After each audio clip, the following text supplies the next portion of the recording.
আরে নিজের আয়না দেখছে, দেখো দেখি। আর যেতে হবে না, চলো।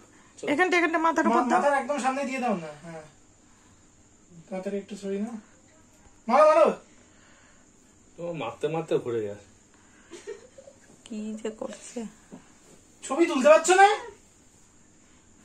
মারছি তো, পেছন দিকেই ও নিজের ছবি দেখার জন্যই যাচ্ছে খালি। এ বাবা, মেরে দিয়েছো তো ছবি, আবার কি?